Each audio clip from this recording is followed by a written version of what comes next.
For a quarter century, Graydon Carter was at the center of the media universe as editor of Vanity Fair, the glossy magazine that, under his stewardship, defined an era. Now 75, Carter is looking back on his life and times with a new memoir. The title of your book, When the Going Was Good. That's me. I'm sorry. While I fumble for my phone, Graydon Carter just takes it all in. What the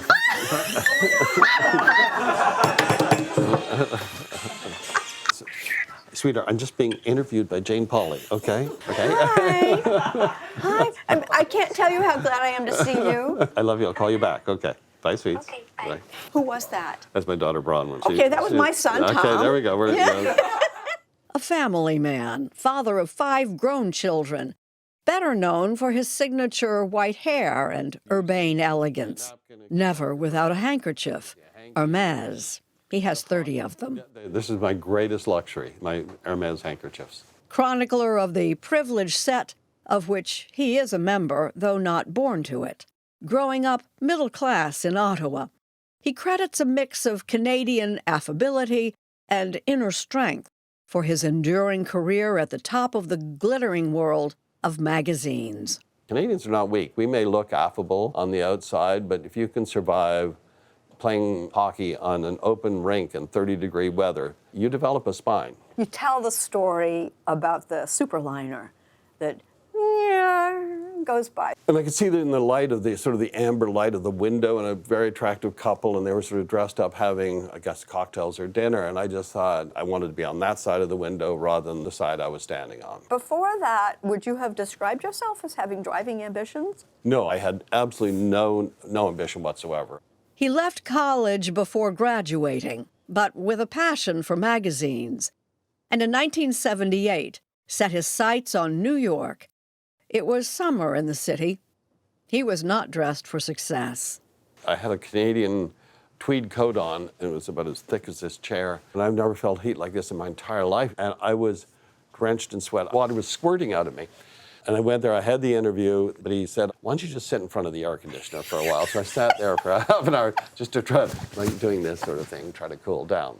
He left with a job that launched a career in the golden age of magazines, as he writes in his memoir, When the Going Was Good. And the timing was, too.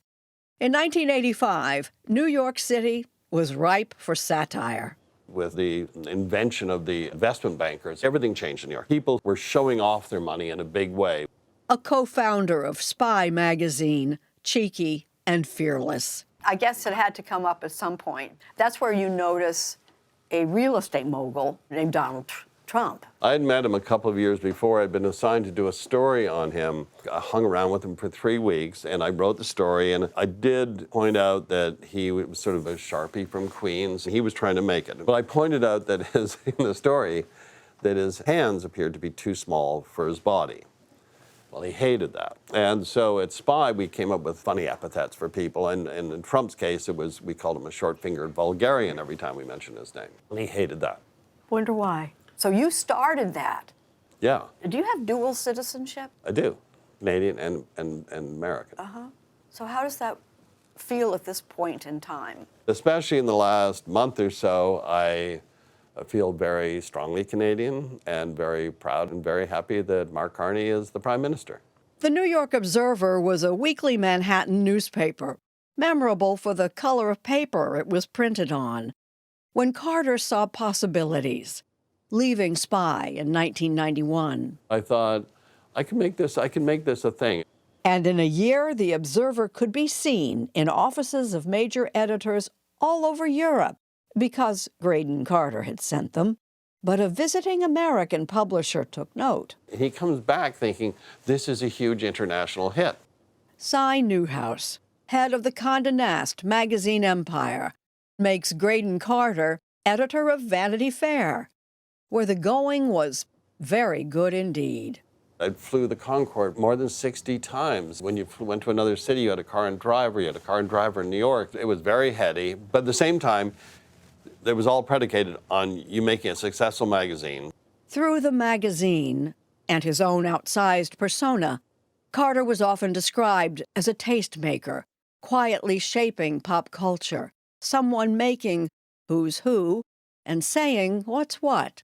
He was responsible for bringing Monica Lewinsky back for a reset, revealing the identity of Deep Throat, squiring Diana, Princess of Wales in London, the worldwide exclusive introductions of Tom Cruise and his family, and of Caitlyn Jenner.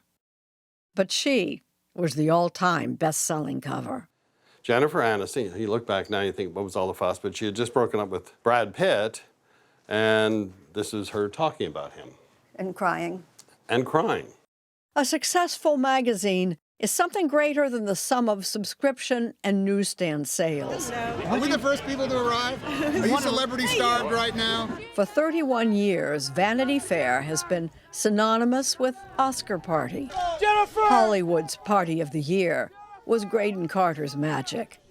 It became not how to get people in, but how to keep people out. So what is it about parties that you are so good at? We had no VIP sections. Once you got in, everybody's the same. And with a party, it's about the right curation of people. Curation is very important to everything you've done successfully. Mm-hmm. If it's interesting to me, I think it might be interesting to others. Graydon Carter resigned from Vanity Fair in 2017 and retired to the south of France. It didn't take. Your idea of retirement is to start something brand new. I wanted to produce something that would be like a dispatch. Airmail is an email newsletter. It began 6 years ago and is said to have 500,000 subscribers in 219 countries, filled with thoughtful features and travel and shopping recommendations, all carefully curated, of course.